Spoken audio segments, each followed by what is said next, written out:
पोखरकर नेत्रालय. आता आम्ही घेणार आपल्या डोळ्यांची काळजी. मोतीबिंदू, काचबिंदू आणि medical retina specialist doctor Santosh Kishor Pokharkar यांचे पोखरकर नेत्रालय. ठिकाण कीर्ती प्लाझा, एसटी स्टँड जवळ जुने तांबे हॉस्पिटल समोर, संगमनेर. संपर्क 8108 1763 65. मतदारी कार्यकर्त्यांनी, पदाधिकारी, नेत्यांनी, जनतेने प्रेम तरी किती करावं? 1,26,433 मतं मिळाली. हे मत 288 आमदारांच्या पैकी 197 आमदारांपेक्षा जास्त आहेत निवडून आलेल्या. त्याच्यामुळं तांत्रिक बाबीवरती जे काही झालं ते बघितलंय आपण. ते बघूया काय काय करायचं. त्याच्यात सगळ्या गोष्टी आहेतच आपल्याला संविधानाने अधिकार दिलेले. आणि मग या संविधानिक पदावर बसल्याच्या नंतर जो कायदा तयार होतो, जे कायदे मंडळ आहे, जे विधी मंडळ आहे, मी जे काही मागच्या दिवसामध्ये अनुभवलं, जो कायदा चांगल्या, हे सर्वोच्च सभागृह आहे, विधानसभेमध्ये कायदा पारित झाल्याच्या नंतर तो विधान परिषदेमध्ये येतो आणि तो विधान परिषदेमध्ये सर्वानुमते बहुमताने मान्य झाल्याच्या नंतर तो गव्हर्नरच्या सहीला जातो आणि त्याचा कायद्यात रूपांतर होतो. आणि म्हणून त्या कायद्यावर जर सेकंड लास्ट साईन कोणाची असेल तर ती सभापतीची असते. मला त्या दिवशी कळलं. आणि मग सभापतीचा प्रोटोकॉल का मोठा, तर पोलीस आणि कोर्ट जे विधिमंडळात कायदे होतात त्या कायद्याची अंमलबजावणी करणारे ह्या दोन एजन्सी आहेत. आणि त्याच्यामुळे हायकोर्ट जस्टिसला सुद्धा शपथ देताना, गव्हर्नर शपथ देताना विधान परिषदेचा सभापती शेजारी बसलेला असतो. आणि त्याच्यामुळं जे दिलेली जबाबदारी ती अतिशय जबाबदारीने पार पाडणं हे कर्तव्य आहे. त्यामुळं जबाबदारी आपल्याला मिळालेली आहे आणि या जबाबदारीतून आता आपल्याला चांगलं काम करून दाखवायचे. आणि म्हणून आता दोन इथं विद्यमान सदस्य बसले. सभापती बोलेन तो आदेश, सभापती बोलेन तो कायदा आणि सभापती बोलेन तो नियम. बरोबर आहे ना? अशी परिस्थिती आहे. आता कर्जत जामखेडची संख्येने बरेच लोक आहेत इथं. आता राज्यात माझं ऐकणार आहे निवडून दिलेले लोक. मी जर डायसवर उभा राहिलो तर कोणालाही उभा राहायचा अधिकार नाही माझ्यासमोर. बरोबर ना? आणि माझा जर माईक सुरू असेल तर इतरांचा कोणाचाही माईक सुरू नसतो. पण नेमकं कर्जत जामखेडनी का ऐकलं नाही हा कधी कधी माझ्या मनात प्रश्न येतो. काही लोक म्हणते झालं ते बरं झालं, तसं समजण्यापैकी मी नाहीये. आणि तसं जर असतं तर मी निवडणूकच लढलो नसतो दादा. मला माहित नव्हतं का मी अजून 4 वर्ष विधान परिषदेत आहे. मला माहित नव्हतं का मी प्रदेशाध्यक्ष किंवा सभापतीला डीओ आहे आणि सरकार आलं तर मंत्री होऊ शकते. मला माहित होतं. त्यामुळं अतिशय ईर्ष्येने निवडणूक लढलो आपण. त्याच्यामुळे त्याच्यात वाईट वाटून घेण्याचं कुठलंही कारण नाही. पण एका गोष्टीत समाधान आहे. शेवटी मला पहिल्या निवडणुकीला तात्या सांगत होते 42,500 मतं पडली तात्या आणि त्याच्यात 12,500 निवडून आलो. दुसऱ्या वेळेस 42चे 84 केले, त्याच्यात 38,000 निवडून आलो. तिसऱ्या वेळेस 19ला 94,000 मतं पडली. पहिल्या मतापेक्षा 10,000 मतं जास्त पडली पण 43,000 मतांनी पराभव झाला. आता 1,26,000 मतं पडली आणि पराजय 1200 मतांनी झाला. आणि म्हणून मताची संख्या वाढते. माणसं माझ्यावर नाराज नाही, माझ्या कार्यपद्धतीवर नाराज नाही. पण तात्यांनी उत्तर दिलं.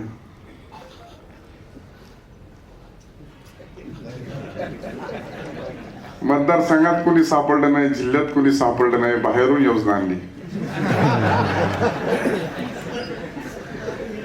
कुणाला सुख आणि समाधान नाही.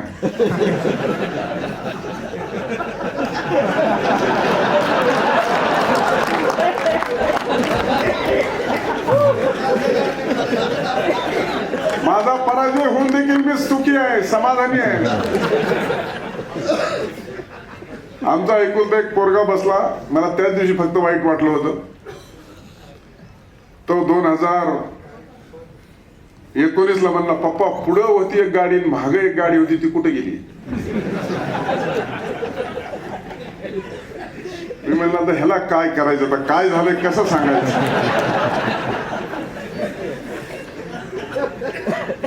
मी त्याला नागपूरला गेल्यानंतर ते आसनावर बसवायची होती दिवस, त्या दिवशी त्यांना बोललो, त्याला ध्यान करून सांगितलं, पुढं बघ गाडी आहे का, आता मागे पण एक आहे, आपल्या गाड्या परत आणल्या आपण.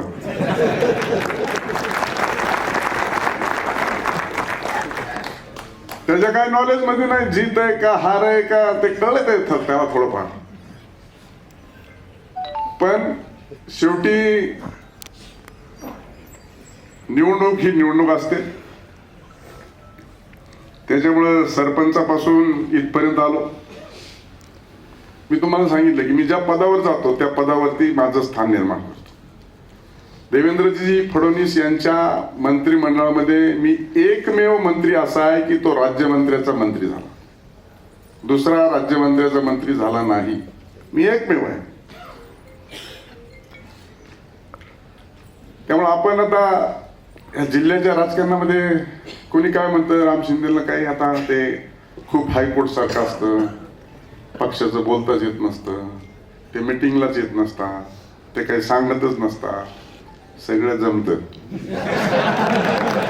तुमच्या माहिती सांग, मी सांगल तो आदेश आणि बोलेल तो कायदा आहे, म्हणजे काय जमत नसतं.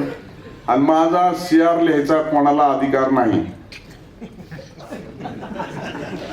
आहे का कोणाला अधिकार? लिहिलं तर नेतृत्व, ते पण चुकल्यावर लिहिणार. आता ह्याच्यात काय चुकतंय का? काहीच नाही चुकत. त्यामुळे सगळं जमतं आपल्याला, जमत असं काही नाहीच आहे.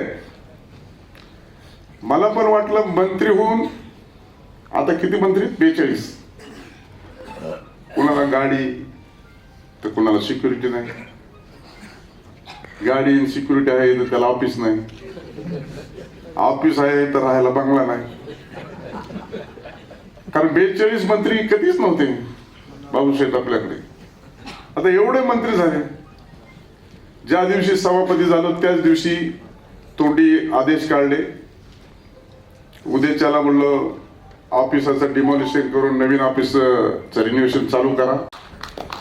कारण सभापतीकडे मुख्यमंत्र्यासहित सगळ्यांना मिटिंगला यावं लागतं, त्याच्यासाठी ते मोठं ऑफिस आहे. बाकीचं काही सांगत नाही. एवढं मोठं ऑफिस आहे. आणि दादा भाऊ बंगला कोणता आहे माझा? ज्ञानेश्वरी.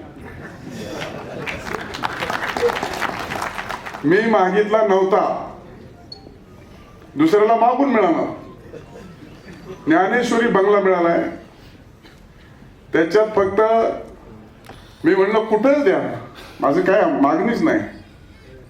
तर तुम्ही कुणी आले मुंबईला आणि तुम्हाला मुख्यमंत्र्याला भेटावं वाटलं आणि लवकर आत नाही सोडलं तर ज्ञानेश्वरीमध्ये थांबायला जागा आहे. सगळं इतका जवळ येतो,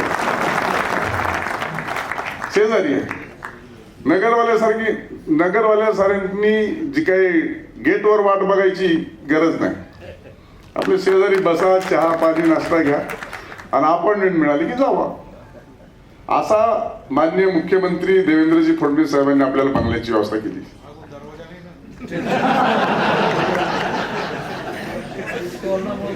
त्याच्यासाठी जवळचा माणूस जवळ ठेवला असं मला पण वाटतं कधी कधी. तशी पण व्यवस्था आहे त्याच्यात असं मी ऐकलंय. मी अजून बंगल्यात गेलो नाही. आणि आमच्या घरच्यांना तर त्या बंगल्याचं आणि गाडीची काही हौसच नाही. गेल्या 5 वर्षात मंत्री होतो तो बायको एकदा पण आमच्या बंगल्यावर आली नाही. पूजा सुद्धा आम्ही परस्परच केली. ती आहे म्हणून सांगतोय आता. एकट्यानेच केली, सुपारी कमराला ठेवून.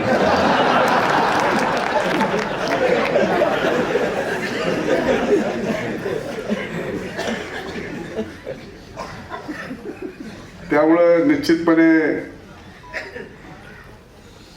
आपल्या जिल्ह्याचं नामकरण अहिल्यानगर झालंय.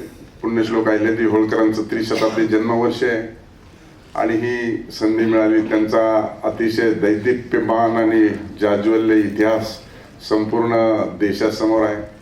त्यांनी त्या कालखंडामध्ये धर्म आणि मंदिराचा जीर्णोद्धार, धर्म वाचवण्याचा आणि मंदिराचा जीर्णोद्धार करण्याचं काम अतिशय जोमाने केलं. काशी विश्वेश्वरापासून 12 ज्योतिर्लिंग असतील, सर्वांचं काम केलं. आपल्याला त्यांच्यासारखं जमूच शकत नाही, जमायचं काही कारण नाही, परंतु काही चुकू नये ही आपली जबाबदारी. अण्णांनी जे सांगितलं की कुठलाही डाग नाही आणि म्हणून मी तुमच्या सत्काराला आलो. मी माहिती घेतली. अण्णांनी फक्त 2च माणसाच्या राजकीय कार्यक्रमाला आतापर्यंत हजेरी लावली. एक पहिले R.R. पाटील आणि मला वाटतं दुसरा मी. अशा पद्धतीनं शेवटी अशाच थोरा मोठ्यांचे आशीर्वाद आणि त्यांनी बोललेलं केलेलं वक्तव्य ज्यावेळेस सार्वजनिक आणि सार्वत्रिक ठिकाणी येतं त्यावेळेस खूप मोठी जबाबदारी वाढते आणि त्या जबाबदारीने आपल्याला भविष्य काळामध्ये काम करावं लागेल. लग्न सोहळा म्हटलं की कन्यादान, कन्यादान म्हटलं की फर्निचर आणि फर्निचर म्हटलं की साई कमल फर्निचर. आपल्या बजेटमध्ये लग्नाचे पॅकेज उपलब्ध, तसंच कपाट, showcase, bed, dressing, dining, teapoy, sofa set या वस्तूंनी परिपूर्ण सप्तपदी पॅकेज उपलब्ध. याचबरोबर टेबल, खुर्ची, आराम खुर्ची, वॉर्डरोब, डबल बेड तसंच सोफ्याच्या वेगवेगळ्या व्हरायटीज. अर्थात घरासाठी आवश्यक ते सर्व फर्निचर म्हणजेच संगमनेरमधील साई कमल फर्निचर. साई कमल फर्निचर इथं ऑर्डर प्रमाणे सुद्धा फर्निचर तयार करून मिळेल. आजच भेट द्या साई कमल फर्निचरला. प्रोप्रायटर गणेश साहेबराव सातपुते, वसंत लॉन्स समोर, संगमनेर. मोबाईल 98 814 73 753.